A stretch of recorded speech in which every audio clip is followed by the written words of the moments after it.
I have a crazy story to share. My adorable but cheeky cat, Shadow, got stuck in the washing machine. My friend was getting the load of clothes, but they didn't know that Shadow was in there.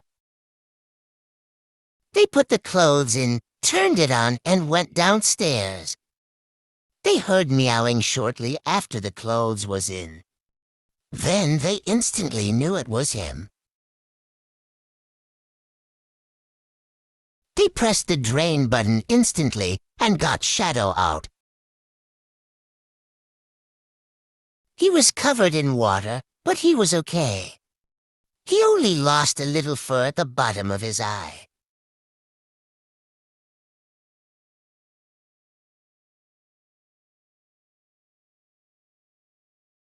They got him dried. He was okay, but it was horrifying for both us and him. But he thankfully lived to tell the tale. So that is our story. Bye.